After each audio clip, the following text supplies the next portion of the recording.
again, everybody. It's time for the Andy Toole Coaches Show. I'm Chris Shublin. We're here to talk Robert Morris University basketball, and it's playoff time, the greatest time of the year in college basketball, headed into March Madness. Before we get into March, let's talk about the way that February has been capped off. Of course, a dramatic win at Sacred Heart last Thursday night, 55-53 over the Pioneers. Belton Jones hit an unbelievable three-pointer, and I don't know how much time was left on the clock. It had to be under a tenth of a second, but let's talk about that first. Yeah, I mean, an incredible play and kind of, win for us. It was a tough game for us. Sacred Heart did a great job with their defensive game plan. They really did some things that threw us off offensively. Our guys continued to fight through and defend and stayed with our defensive game plan, which I was happy with. And then, Belton goes to the free throw line and, as you've said numerous times before, he's a guy, regardless of percentage, regardless of what he's done earlier in the game, that you want to have at the line at the end of the game. He misses 2 free throws. They take the lead, and then he hits a buzzer beater that, I rewound it and fast-forwarded it a bunch of times, and it's about as close as you can get to getting out of his hands before you see zeros across the board. And, another great play by Belton, kind of in a long list of great plays that he's had here. A play that we're familiar with as a team, that we've run, a bunch of times. Never with that dramatic a result, obviously, when we're doing it in practice, but, happy that guys were able to make a play, and obviously a great win for us. Well, Coach Toole, it wasn't just the shot with barely any time left. It was the entire play. It was set up with 4.6 seconds left. It was an inbound pass from 94 feet away from your basket. I know that you told me in the postgame show on the radio that the guys came into the huddle leading up to the play kind of hanging their heads thinking, oh, the game's over, Sacred Heart's going to win. And you said, the game's not over. We still have 4.5 seconds, 4.6 to be precise. And then it was a dramatic run the whole way up the court. Yeah, I think if you understand that if there's still time remaining, you still have a chance, I think that's the proper mindset to have in that kind of situation. It's much easier to have the opposite mindset of, wow, we just let a guy drive down a lane, we fouled him, they've taken the lead, we got to go the entire length of the floor in 4.6 seconds. But, some of our more experienced guys, some of our older guys on staff, were saying, there's still 4.6 seconds left. We have plenty of time to get a great look off. And I think we've done enough stuff in practice where when we started to say those things, guys started to believe it. When we work on situations at the end of practice each day, there's times where we'll go through a play and all of a sudden, a guy will take a shot and we'll look and say, you still have 2 seconds to go. And it seems like an eternity. So 4.6 is plenty of time to be able to get down the floor and get a shot.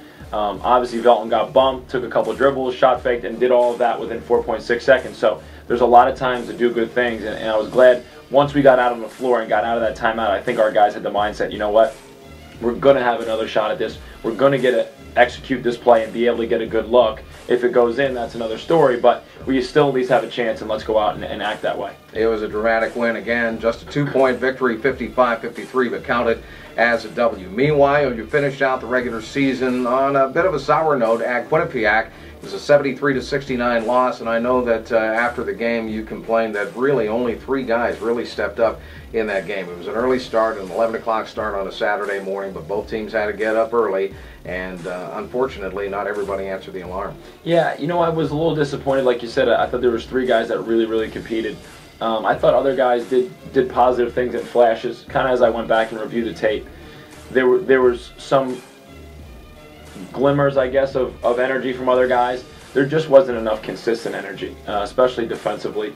In Quinnipiac, they played an excellent game. They really pounded us on the glass. James Johnson was terrific, as he always seems to be against the Colonials. But the one thing that I liked about the game, the one thing that I think we need to take from the game is it was as intense a game as you're going to see in a regular season finale, especially in a situation where, Quinnipiac and Robert Morris didn't really have a whole lot of wiggle room to move in certain situations. So it was 2 teams that I think, play with great intensity and play with great pride. And Quinnipiac was a little bit better, but I think as we broke the tape down, we were able to show guys this is what it's going to be like Thursday. This is what NEC playoff basketball is like. And so for Lucky Jones, for Mike McFadden, for Ant Myers, for guys maybe that need a refresher, Lawrence Bridges, even though he was in the tournament last year, those guys at least can say, okay, this is the level that I need to play at as soon as I step onto the floor. This is the intensity we must have in order to be successful, and that's what we try to take from the game. And it is the most competitive time of the year right now, obviously headed into tournament action. And all you have to do is look at the Northeast Conference scoreboard from last weekend and figure that out, because none of the top 4 teams won last weekend, including LIU, St. Francis, and Wagner and Robert Morris. It was as bizarre a day, I think, in the Northeast Conference as you're going to see. And, going into the day, everybody was seeded 1 through 8, and then the games all played out, and everyone was still in the same spot. And the top 4 seeds had lost, and the bottom 4 seeds had won. So definitely a day that I don't think Las Vegas would have predicted very easily. But it just shows you, kind of the parity and the improvement in the Northeast Conference. And I think it just makes these games on Thursday night that much more exciting and that much more interesting in terms of who knows what's going to happen. And I'm not sure anyone would really be surprised by any of the outcomes that you would see come Thursday night. Thursday night, of course, Robert Morris Monmouth at the Toole Center. We expect you in the seat. It's going to be a whiteout night, and we'll talk more about the Monmouth Hawks coming up in just a little bit. Right now, I want to pause and talk about Belton Jones. Just over the last couple of weeks, he's averaged 22.5 points per game, 4 assists per contest, 3 steals per game. He's been named first team all-conference. This is a young man that I am just so thankful that he's wearing the red, white, and blue and not playing against Robert Morris. That's for sure. I don't think we'd like to see him once, twice, or 3 times during the course of a year come into the Toole Center.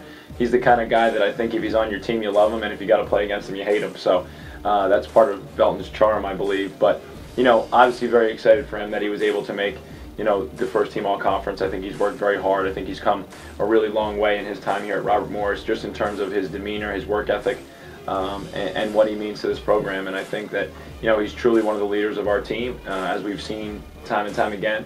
And I think that when he's in the right frame of mind and playing the way he's capable, we're a very good basketball team. And I think he doesn't always like it, but I think he understands that responsibility and he accepts it.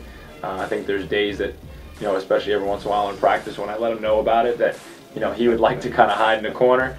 But I think that he's too competitive and he's too intense of an individual to be anything less than a leader, and it comes natural to him. And so I think, as begrudgingly as sometimes he accepts it, he is an excellent leader for our team, and our guys look to him for confidence. They look to him for toughness, and when situations get difficult or intense, they know that he's going to be there, and I think it makes everyone a little bit more at ease. Another postseason honor goes to Lucky Jones. He's been named to the all-rookie team in the Northeast Conference.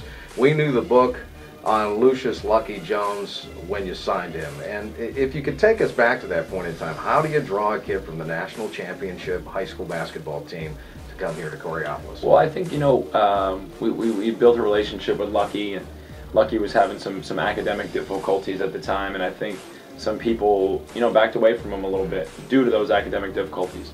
And, we stayed with him, and we continued to work with him and continued to talk to him and continued to support him through those times. And I think that when he started to kind of, get over the hump academically, I think he realized that, we had his best intentions in mind and that we cared about, him being successful, not just on the basketball court, but, everywhere else. And there were other schools that tried to get back involved and call up and say, hey, Lucky, remember us? And, he was loyal to Robert Morris and to the coaching staff. And, we're excited to have him as part of the program, and obviously it's a well-deserved award for him, and we hope that the future continues to look bright as he continues to work hard and develop his game. Yeah, we do. Let's get back to Belton. He is really starting to climb the ladder as far as the all-time records here at Robert Morris. We've been talking about that week in and week out here on the Andy Toole Coaches Show. He's now at 1,180 career points, 359 assists, 161 steals, and again, just an emotional leader. Hit that three-point buzzer beater up at Sacred Heart. Second buzzer beater of his career. Second one for the club this year. Karan Williams had one at Youngstown State earlier in the season. But this is the type of play that you're getting from your point guard. Yeah, absolutely. And, he's an upperclassman. He's been through everything you probably can be through as a college guard. So nothing really phases him. I think, in fact, he relishes some of those opportunities to make plays late in games, and he's a guy who wants to have the ball either to make a shot or to make a decision to pass it to one of his teammates. And, I think he's understood and he's enjoyed kind of, as he's worked harder, he's gotten more successful. As he's worked harder, he's gotten luckier, I guess you'd call it. But a lot of it goes back to his hard work and kind of the way that he's changed, the way he approaches the game. And I think it's a great lesson, and I hope some of our younger guys in the program look at it and they understand that this didn't just happen overnight. This didn't just happen, because Belton wanted it to happen. He went out and made it happen. He went out and worked on his game. He went out and worked on his body. He worked on his skills. And now he's see the fruits of those labors. And it's a great example for young guys, because Belton and I joke about it all the time. When he was a freshman here, he didn't want to be in the gym any other time than when he absolutely had to be there. And, he's kind of changed his demeanor. And him and I have fought about it at times. But, I think at the end of the day, when he walks out of the office, he knows that that's the only way to be successful. And I think he's bought into it. And, it's obviously shown.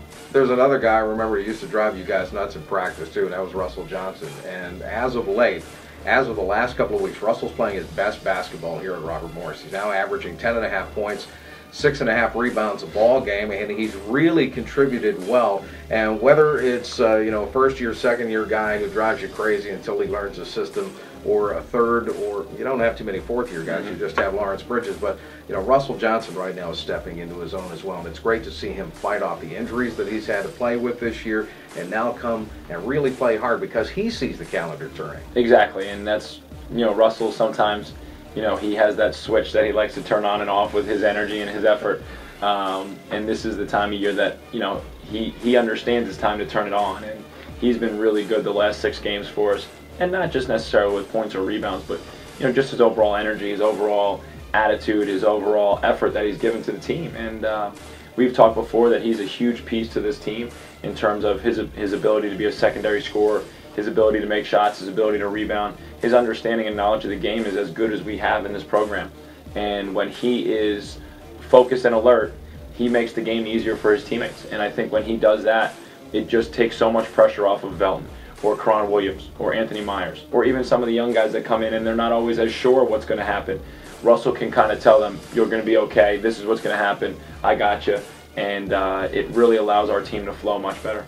Coach Toole, finally, Robert Morris, for the 7th consecutive year, enters the Northeast Conference playoffs. It's a home game Thursday night against the Monmouth Hawks, the team that where you grew up, right in your neighborhood, right on the shore there in Jersey, of course, and you've been following them for years, and now you have to play them here in the Northeast Conference first-round game on Thursday night. Let's talk about the Hawks. Give me a thumbnail sketch of what they're all about and how they have improved this year under first-year coach King Rice. Yeah, Monmouth never sent me a recruiting letter, by the way. I just want to throw that out there. Time for payback. Yeah, exactly.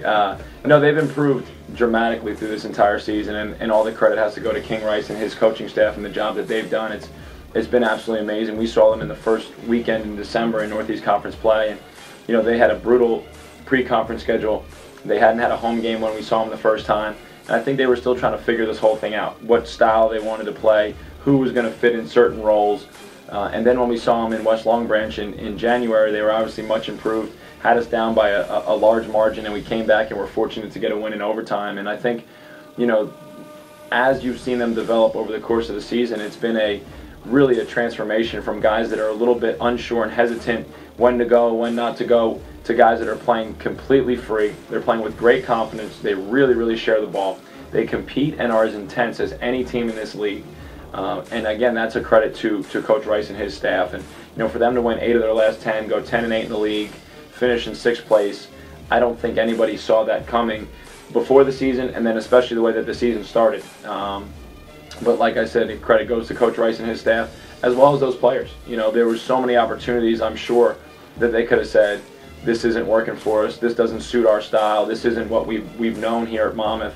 Instead, they've taken the complete opposite approach, and they've continued to work, they've continued to believe, and now the results are kind of right there in front of them. And it's going to be an extremely intense game.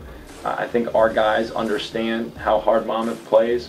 I don't think we need to remind them too much about the hole we were in West Long Branch, and that's the team we're going to face, that probably, and then some.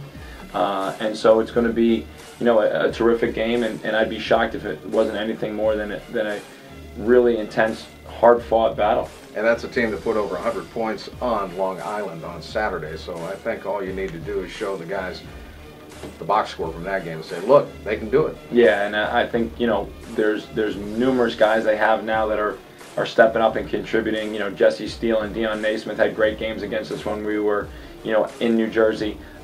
Andrew Nicholas, who was injured when we played them, he played limited minutes, but he's been averaging 17 points a game in the last 4 games. Mike Myers-Keat, Will Campbell, Phil Waite, they're seniors, and they're playing like seniors. They're making big plays, they're making big shots, and they're playing like guys who don't want their careers to be over, and that's always a dangerous thing. Finally, Coach Toole, let's talk about the influence of the sixth man. Of course, we're talking about the Colonial Crazies, all the folks who come here to the Sewell Center, and I know that you're trying to build this and bill it as a whiteout night at the Sewell Center, looking for a great crowd.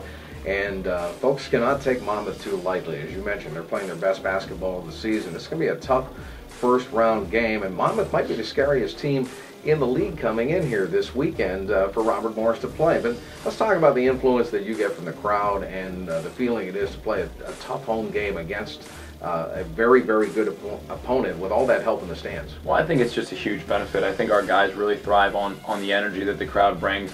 I know our guys have talked and had discussions before about the difference in the building when there is a big crowd there. You know, the crowd we had for the LIU game was absolutely incredible, and I know our guys really appreciated that. From a coaching standpoint, I love there to be people there because I think our guys deserve the support. I think they work extremely hard. I think they sacrifice a lot of things to have the success that they have. And I think it's nice when the school and the town and the area come out and support a good basketball team and some really good kids. And so I think that, you know, all of those things just continue to add excitement to our team. They get great energy from the crowd. You know, and I think it's a great home court advantage when you can have, you know, a sea of students, you know, dressed in white T-shirts, jumping up and down, cheering, having a great time. And I think that's part of your experience as being a college student, is coming out, standing with your fellow students, having pride in your university, and going and cheering on your team to a victory. All right, we hope we pack the chuck this coming Thursday night, and that is the Andy Toole Coaches Show for this week. I'm Chris Shovlin. It's going to be an exciting time. Frankly, at this time of the year, I call it Robert Morris time because it is playoff time. And here we go in the Northeast Conference playoffs starting Thursday night. Hey, we'll talk to you next week right here.